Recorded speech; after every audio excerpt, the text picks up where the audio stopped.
9. Si el entendimiento posible es único en todos los hombres. Si el entendimiento posible es único en todos los hombres, 193. Argumentos por los que parece que sí. 1. Dice Agustín en el libro de Quant. Animae, 194, si dijera que hay muchas almas, yo mismo me reiría. Luego parece que es de risa decir que hay muchas almas intelectivas. 2. En las cosas que carecen de materia hay un solo individuo en cada especie, como hemos demostrado, A8. Pero el entendimiento posible, o alma intelectiva, por ser sustancia espiritual, no está compuesto de materia y forma, como más arriba hemos demostrado, AL. Luego hay únicamente un alma intelectiva, o entendimiento posible, en toda la especie humana. 3. Uno decía que, aunque el alma intelectiva no tenga materia de la cual proceda, tiene materia en la cual está, el cuerpo, y según la multiplicación de los cuerpos se multiplican las almas intelectivas. Por el contrario, si se suprime la causa, se suprime el efecto. Luego, si la multiplicación de los cuerpos es la causa de la multiplicación de las almas, una vez retirados los cuerpos, no pueden permanecer muchas almas. 4. La individuación se realiza por la determinación de los principios esenciales, pues igual que de la razón de hombre es que se componga de alma y cuerpo, de la razón de Sócrates es que conste de un alma y un cuerpo determinados, como demuestra el filósofo en 7 de la Metafísica, 195. Pero el cuerpo no es de la esencia del alma. Luego es imposible que el cuerpo individualice al alma, y así no se multiplican las almas de acuerdo con la multiplicación de los cuerpos. 5. Dice Agustín contra Feliciano, 196, si buscamos el origen de la potencia animadora, el alma es anterior a la madre, y parece incluso que nace de ella junto con la descendencia, y habla del alma por la que es animada la madre, como añade a continuación. Por consiguiente, parece decir que es la misma el alma de la madre que la del hijo, y por la misma razón la de todos los hombres. 6. Si el entendimiento posible fuera distinto en ti y en mí, sería necesario que la cosa entendida fuera distinta en ti y en mí, pues la cosa entendida está en el entendimiento, y así las cosas entendidas se contarían según el número de los individuos humanos. Pero todas las cosas que se cuentan por numeración de individuos tienen una cosa entendida común y así la entendida tendría una cosa entendida hasta el infinito, lo que es imposible. Luego no hay un entendimiento posible distinto en ti y en mí. 7. Si no hubiera un único entendimiento para todos los hombres, cuando el maestro causa ciencia en el discípulo sería necesario que la misma ciencia numéricamente que hay en el maestro fluyera al discípulo, o que la ciencia del maestro causara la ciencia del discípulo como el fuego causa el calor en la leña, o que aprender no fuera otra cosa que recordar. Pues si el discípulo tiene ya la ciencia que aprende antes de aprenderla, aprender es recordar, pero si no la tiene antes, o adquiere la ciencia que ya existía en otro, en el maestro, o la que no existía ya en otro, y entonces sería necesario que en él fuera causada de nuevo por otro. Pero estas tres cosas son imposibles, pues, como la ciencia es un accidente, no puede pasar de un sujeto a otro porque, como observa Boecio, 197, los accidentes pueden corromperse, pero no transformarse. También es imposible que la ciencia del maestro cause la ciencia en el discípulo, tanto porque la ciencia no es una cualidad activa, cuanto porque las palabras que pronuncia el maestro solo estimulan al discípulo a entender, como dice Agustín en el libro de Magistro, 198. Y que aprenderse a recordar va contra el filósofo en Hipoustar, 199. Luego no hay distintos entendimientos posibles en todos los hombres. 8. Toda virtud cognoscitiva que está en una materia corporal conoce únicamente lo que tiene afinidad con la materia en la que está, por ejemplo, la vista conoce únicamente los colores, porque tienen afinidad con la pupila, que es receptora de los colores por su diafanidad. Pero el entendimiento posible no es receptor de lo que tiene afinidad ni con todo el cuerpo ni con alguna de sus partes. Luego el entendimiento posible no es virtud cognoscitiva en materia corporal, ni en el conjunto del cuerpo ni en alguna de sus partes. Luego no se multiplica según la multiplicación de los cuerpos. 9. Si el alma intelectiva o entendimiento posible se multiplicara según la multiplicación de los cuerpos, esto se debería a que es forma del cuerpo. Pero no puede ser forma del cuerpo por estar compuesta de materia y forma, como muchos afirman, pues lo compuesto de materia y forma no puede ser forma de nada. Luego el alma intelectiva o entendimiento posible no puede multiplicarse según la multitud de los cuerpos. 10. Como dice Cipriano, 200, el Señor prohibió a los discípulos entrar en ciudad de samaritanos por su pecado de cisma, porque del reino de David se habían apartado 10 tribus que pusieron su capital en Samaria. En tiempo de Cristo era el mismo pueblo que había sido antes. Pero un pueblo se relaciona con un pueblo, como un hombre con un hombre y un alma con un alma. Luego por la misma razón hay una sola alma en quien existió primero que en quien le sucedió, y así, por la misma razón, habrá una misma alma en cada hombre. 11. El accidente depende del sujeto más que la forma de la materia, pues la forma da el ser a la materia de suyo, mientras que el accidente no da al sujeto el ser de suyo. Pero un solo accidente puede darse en muchos sujetos, igual que el tiempo está en muchos movimientos, como dice Anselmo, 201. Luego mucho más una sola alma puede ser de muchos cuerpos, y así no es necesario que haya muchos entendimientos posibles. 12. El alma intelectiva tiene más virtud que la vegetativa. Pero el alma vegetativa es capaz de vivificar algo exterior al cuerpo del que es forma, pues dice Agustín en Vi Musicae, 202, que los rayos visuales están animados por el alma del que ve, incluso cuando son producidos a distancia de la cosa vista. Luego mucho más el alma intelectiva puede perfeccionar otros cuerpos además de aquel en el que está. 13. Si el entendimiento posible se multiplica según la multiplicación de los cuerpos, es necesario que las especies inteligibles que están en el entendimiento posible en ti y en mí se multipliquen según la multiplicación de los cuerpos. Pero de todas las formas multiplicadas según la multiplicación de la materia corpórea puede abstraerse una intención común. Luego de las formas entendidas por el entendimiento posible puede abstraerse una intención entendida común y, por la misma razón, dado que la intención entendida se multiplica según la multiplicación del entendimiento posible, habrá que abstraer otra intención entendida hasta el infinito. Pero esto es imposible. Luego solo hay un entendimiento posible en todos. 14. Todos los hombres están de acuerdo en los primeros principios. Pero esto no podría ser, si aquello con lo que conocen los primeros principios no fuera único y común en todos los hombres. Mas así es el entendimiento posible. Luego hay un solo entendimiento posible en todos. 15. Ninguna forma individuada y multiplicada por la materia es entendida en acto.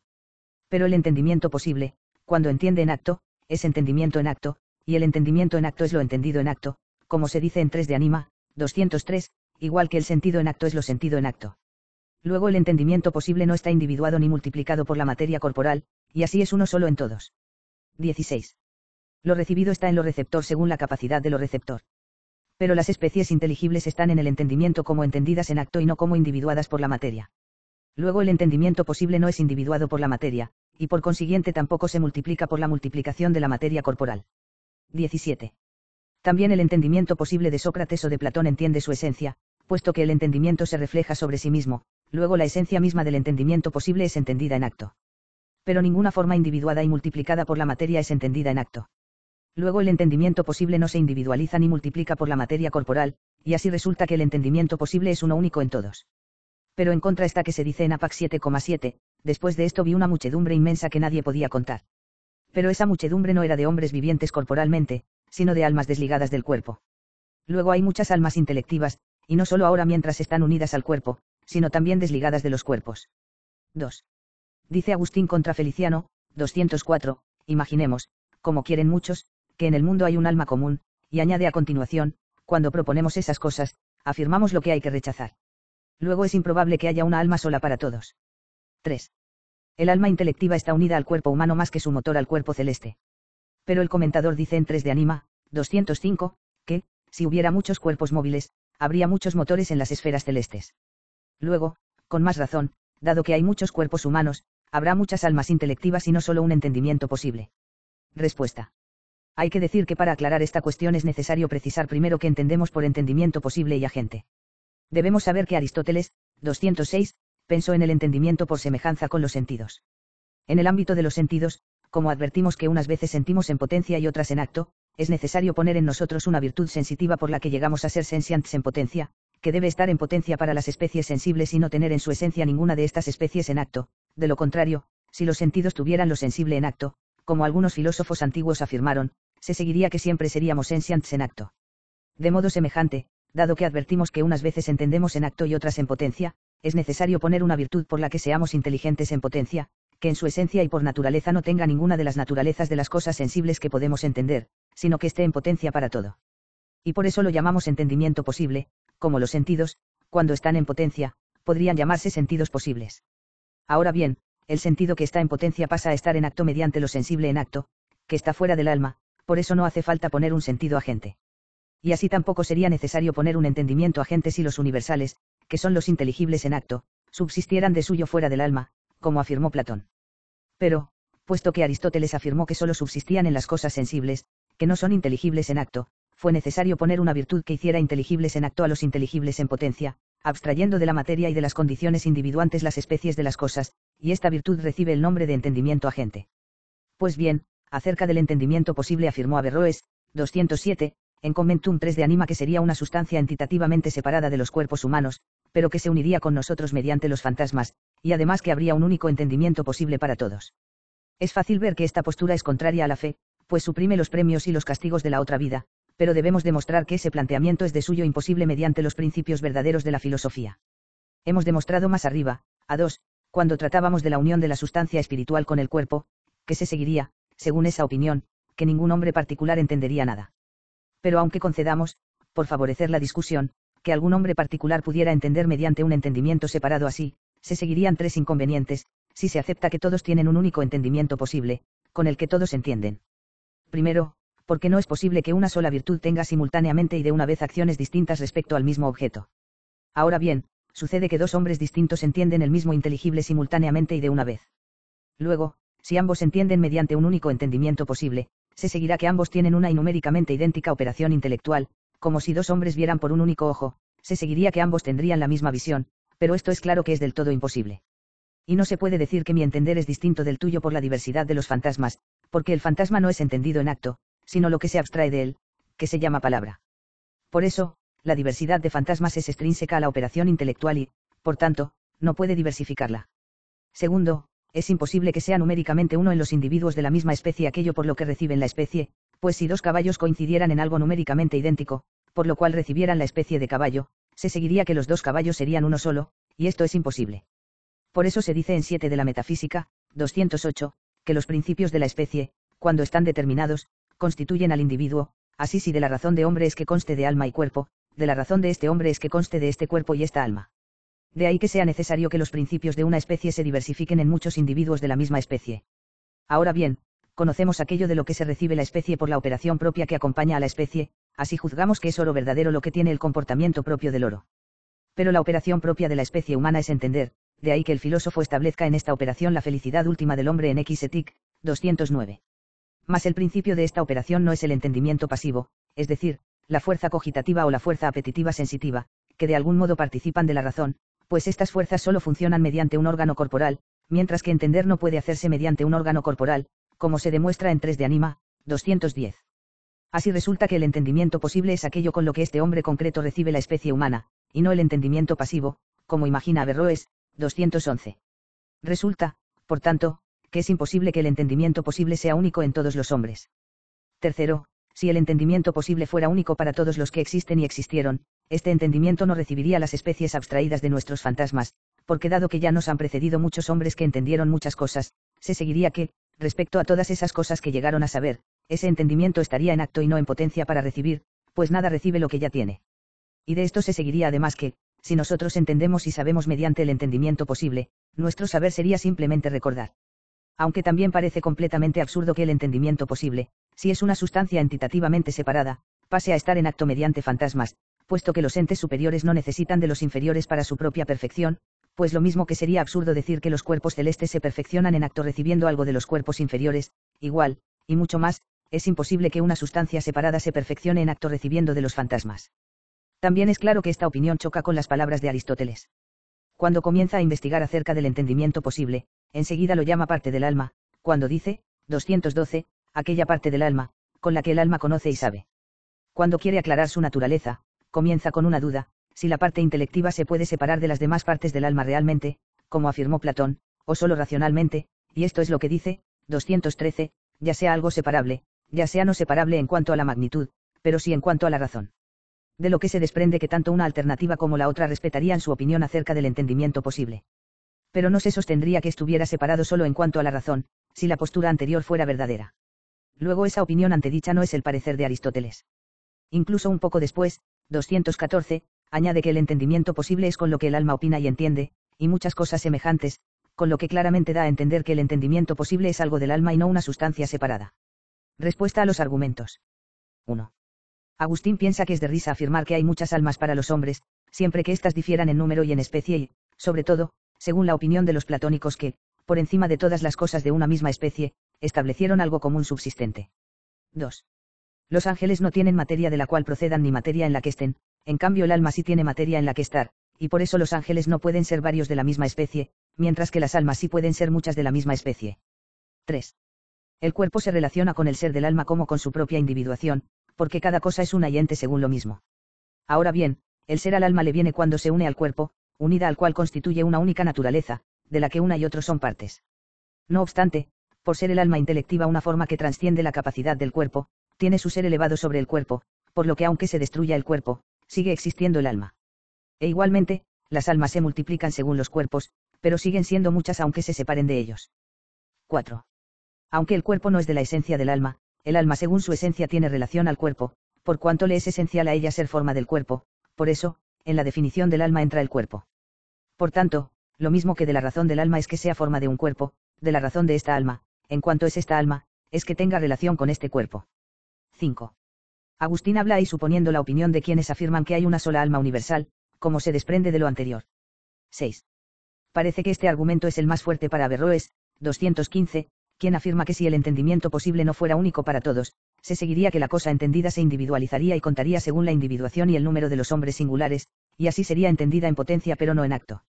Por consiguiente hay que aclarar, en primer lugar, que estos inconvenientes se siguen tanto si se afirma que hay un único entendimiento, como si se establecen muchos. Y, ante todo, es claro que, en cuanto a la individuación, la forma que existe en un individuo se individualiza por ese mismo hecho, tanto si se dan muchos individuos en la misma especie, como las perlas, como si hay uno solo, como el sol, en cada perla y en el sol se da la claridad individualizada. Por otra parte, hay que decir que el entendimiento posible es un individuo singular, pues los actos son de los singulares.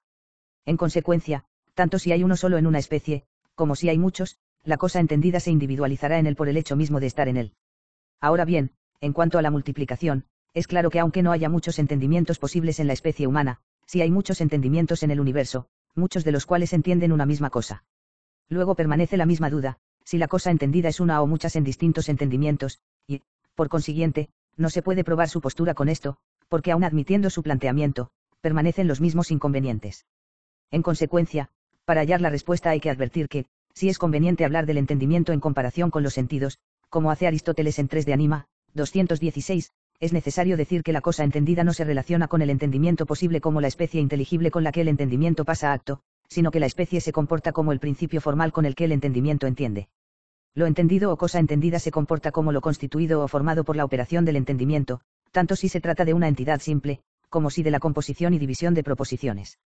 Y Aristóteles en el 3 de Anima, 217, distingue estas dos operaciones, una, a la que llama inteligencia de lo indivisible, con la que el entendimiento capta la esencia de una cosa, y los árabes llaman formación o imaginación mediante el entendimiento, y la otra la composición y división de cosas entendidas, que los árabes llaman credulidad o fe. Cualquiera de estas dos operaciones presupone la intelección de una especie inteligible, con la que el entendimiento posible pasa a acto, porque el entendimiento posible solo obra en la medida que está en acto, igual que la vista solo ve cuando ha pasado a estar en acto mediante una especie visible. Por eso la especie visible no se comporta como lo que se ve, sino como aquello con lo que se ve, e igual ocurre con el entendimiento posible, si bien éste puede reflejarse sobre sí mismo y sobre su especie, y la vista no. Por consiguiente, una misma cosa entendida por dos entendimientos es en cierto modo una sola y en cierto modo muchas, porque desde el punto de vista de la cosa conocida es una única, pero desde el punto de vista de su conocimiento son dos distintas. Igual ocurre cuando dos ven una pared, lo visto es una misma cosa en la realidad, mientras que hay dos visiones distintas, y exactamente lo mismo ocurriría por parte del entendimiento, si la cosa entendida subsistiera fuera del alma, igual que con una cosa vista, como afirmaron los platónicos. Pero de acuerdo con la opinión de Aristóteles parece que hay una dificultad mayor, aunque la razón es la misma si se mira correctamente. La única diferencia que hay entre Platón y Aristóteles es que Platón afirmó que la cosa entendida se comporta fuera del alma igual que es entendida, es decir, como abstracta y común, mientras que Aristóteles afirmó que la cosa entendida existe fuera del alma, pero de un modo distinto, es entendida de un modo abstracto mientras que existe de un modo concreto. Y así, tanto para Platón como para Aristóteles la cosa entendida existe fuera del alma, y la prueba es que ninguno de los dos afirmó que las ciencias versaran sobre lo que hay en nuestro entendimiento como si se tratara de sustancias, pero mientras Platón afirmó que las ciencias trataban de formas separadas, Aristóteles dijo que versaban sobre las esencias de las cosas que existen en las cosas mismas. Mas la razón de la universalidad, que consiste en la comunidad y abstracción, es sólo consecuencia del modo de entender, por cuanto entendemos de un modo abstracto y común, de acuerdo con Platón, en cambio, es consecuencia del modo de existir de las formas abstractas y, por eso, Platón sostuvo que los universales subsistían, mientras que Aristóteles no. Así queda claro, por tanto, que la multitud de entendimientos no prejuzga ni la universalidad, ni la comunidad, ni la unidad de la cosa entendida. 7. El maestro no causa ciencia en el discípulo como el fuego produce calor en la leña, sino como el médico produce salud en el enfermo, pues el médico causa la salud proporcionando unos remedios de los que se sirve la naturaleza para sanar, por eso, el médico procede, al sanar, del modo adecuado para que la naturaleza sane. Pues igual que quien sana principalmente es la naturaleza interior, el principio que causa principalmente la ciencia es intrínseco, la luz del entendimiento agente, que causa la ciencia en nosotros cuando llegamos mediante la aplicación de principios universales a algo especial que logramos mediante la experiencia cuando investigamos. De un modo semejante, también el maestro lleva los principios universales a conclusiones especiales, por lo que Aristóteles en Hipoústar, 218, afirma que la demostración es el silogismo que hace saber. 8. Por ese mismo razonamiento se equivocó Averroes, pues pensó que porque Aristóteles dijo que el entendimiento posible era separado, que lo era según el ser y que, por consiguiente, no se multiplicaba según la multiplicación de los cuerpos. Pero Aristóteles advirtió que el entendimiento posible es una virtud del alma que no es acto de un órgano, de modo que tuviera su operación mediante un órgano corporal, igual que la potencia visiva sí es virtud de un órgano y tiene su operación mediante un órgano corporal. Y puesto que el entendimiento posible no tiene su operación mediante un órgano corporal, no es necesario que conozca únicamente lo que tiene afinidad con todo el cuerpo o con una parte de él. 9. La opinión que afirma que el alma está compuesta de materia y forma es completamente falsa e indemostrable, pues el alma no podría ser forma de un cuerpo si estuviera compuesta de materia y forma. Si el alma fuera forma del cuerpo según su propia forma solo, se seguiría que una misma forma perfeccionaría a la vez dos materias de géneros diversos, la materia espiritual del alma y la materia corpórea, pero esto es imposible, pues el acto es propio de una potencia propia. Además, el compuesto de materia y forma no sería el alma, sino solo su forma, pues, cuando decimos alma, entendemos lo que es forma del cuerpo. Pero si la forma del alma fuera forma del cuerpo mediante la materia propia, como el color exacto del cuerpo mediante la superficie, de modo que se pudiera llamar a toda el alma forma del cuerpo, esto es imposible, porque entendemos por materia lo que está solamente en potencia, y lo que está solamente en potencia no puede ser acto de nada, ser acto de algo es ser forma. En cambio, si alguno entiende por materia un acto, no hay que preocuparse, porque nada impide que lo que nosotros llamamos acto, otro lo llame materia, lo mismo que a lo que nosotros llamamos piedra, otro puede llamar asno.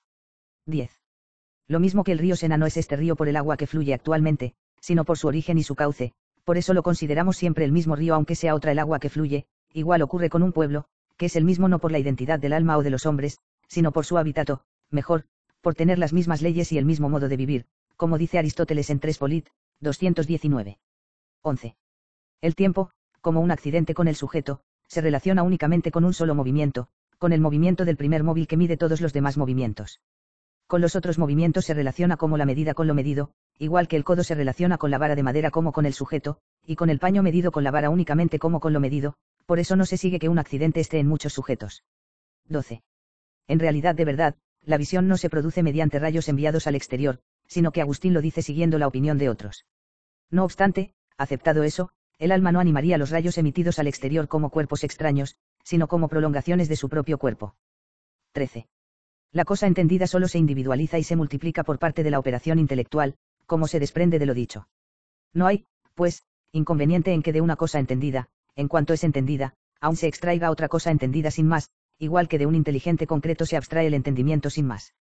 Y esto no perjudica a la razón de universalidad, pues es un accidente del hombre o de la intención de una especie que sean entendidas por mí, por eso no es necesario que de la intelección del hombre o de la intención de la especie proceda que sean entendidas por mí o por otro. 14.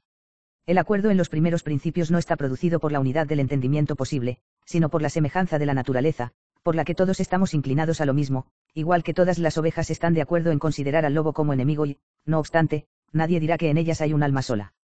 15. El ser individual no está en contradicción con ser entendido en acto, porque las sustancias separadas son entendidas en acto y, no obstante, son individuales, de lo contrario no tendrían acciones que son propias de los singulares.